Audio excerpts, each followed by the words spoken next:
Lecturas, Evangelio de hoy y reflexión. En el nombre del Padre, del Hijo y del Espíritu Santo. Amén. Antes de recibir la palabra de Dios y meditarla, pedimos perdón al Señor por nuestras faltas.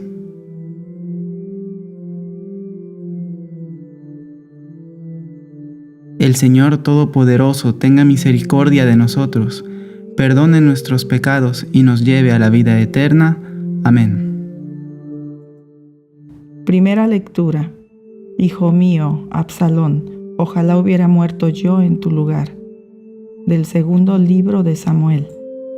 En aquellos días, después de haber sido derrotado por los hombres de David, Absalón, su hijo, se dio a la fuga. Iba montado en una mula, y al meterse la mula bajo las ramas de una frondosa encina, a Absalón se le atoró la cabeza entre las ramas, y se quedó colgando en el aire, y la mula siguió corriendo.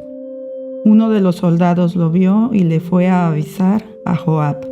Acabo de ver a Absalón colgando de una encina. Joab se acercó a donde estaba Absalón, tomó 3 flechas en la mano y se las clavó en el corazón. Mientras tanto, David estaba en Jerusalén, sentado a la puerta de la ciudad.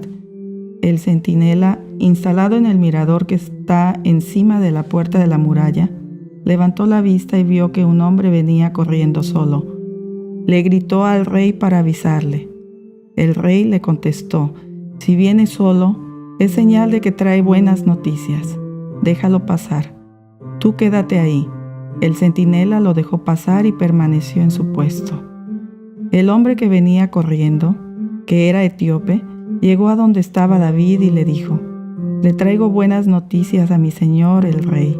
Dios te ha hecho justicia hoy, librándote de los que se habían rebelado contra ti.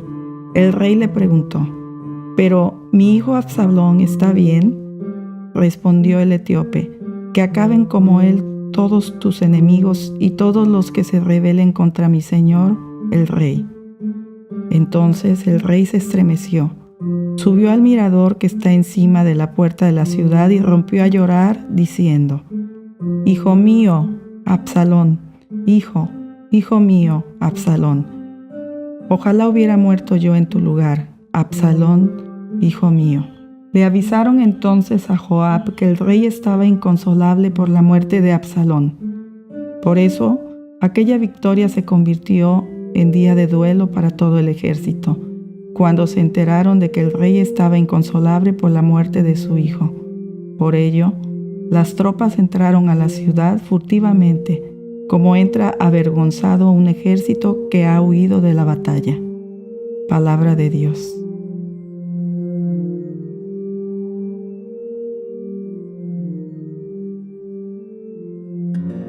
Protégeme, Señor, porque te amo. Presta, Señor, oídos a mi súplica, pues soy un pobre lleno de desdichas.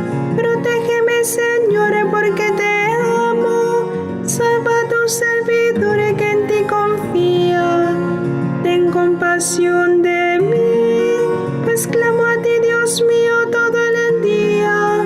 Y ya que a ti, Señor, levanto el alma, llena este siervo tuyo de alegría, puesto que eres, Señor, bueno y clemente, y todo amor con quien tu nombre invoca. Escucha mi oración y a mi súplica da respuesta pronta. Protégeme, Señor, porque te amo.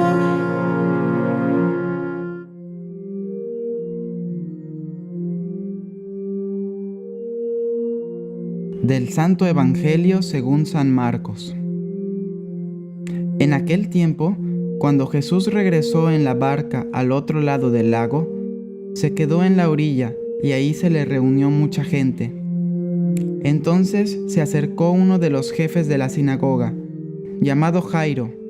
Al ver a Jesús, se echó a sus pies y le suplicaba con insistencia: mi hija está agonizando, ven a imponerle las manos para que se cure y viva. Jesús se fue con él, y mucha gente lo seguía y lo apretujaba. Entre la gente había una mujer que padecía flujo de sangre desde hacía 12 años. Había sufrido mucho a manos de los médicos y había gastado en eso toda su fortuna, pero en vez de mejorar, había empeorado. Oyó hablar de Jesús, vino y se le acercó por detrás entre la gente, y le tocó el manto pensando que, con solo tocarle el vestido, se curaría. Inmediatamente se le secó la fuente de su hemorragia y sintió en su cuerpo que estaba curada. Jesús notó al instante que una fuerza curativa había salido de él. Se volvió hacia la gente y les preguntó: ¿Quién ha tocado mi manto? Sus discípulos le contestaron: ¿Estás viendo cómo te empuja la gente y todavía preguntas quién me ha tocado? Pero él seguía mirando alrededor para descubrir quién había sido.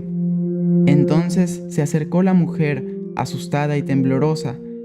Al comprender lo que había pasado, se postró a sus pies y le confesó la verdad. Jesús la tranquilizó, diciendo: «Hija, tu fe te ha curado. Vete en paz y queda sana de tu enfermedad». Todavía estaba hablando Jesús cuando unos criados llegaron de casa del jefe de la sinagoga para decirle a éste: «Ya se murió tu hija, ¿para qué sigues molestando al maestro?». Jesús alcanzó a oír lo que hablaban y le dijo al jefe de la sinagoga: «No temas, basta que tengas fe». No permitió que lo acompañaran más que Pedro, Santiago y Juan, el hermano de Santiago. Al llegar a la casa del jefe de la sinagoga, vio Jesús el alboroto de la gente y oyó los llantos y los alaridos que daban. Entró y les dijo: «¿Qué significa tanto llanto y alboroto? La niña no está muerta, está dormida». Y se reían de él. Entonces Jesús echó fuera a la gente y con los padres de la niña y sus acompañantes entró a donde estaba la niña. La tomó de la mano y le dijo: «Talitá cum», que significa: «Óyeme, niña, levántate». La niña, que tenía 12 años, se levantó inmediatamente y se puso a caminar. Todos se quedaron asombrados. Jesús les ordenó severamente que no lo dijeran a nadie y les mandó que le dieran de comer a la niña.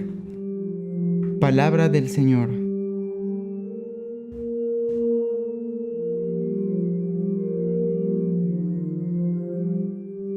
Un saludo a quienes están viendo nuestro primer video en el segmento de lecturas, Evangelio de hoy y reflexión en nuestro canal Grazia TV. Gracia es una palabra que viene del latín y significa en español gracia. Se refiere a ese valiosísimo don de Dios que no podemos merecer, pero que Dios distribuye tomando en cuenta nuestra necesidad y nuestros méritos, y que nos permite actuar según su voluntad. Así como el dinero vale en la tierra, en el cielo lo que vale es la gracia. Deseamos que por medio de este canal Dios dé su gracia a mucha gente. Y pues nos encontramos en el día martes de la cuarta semana del tiempo ordinario en nuestro caminar de la fe.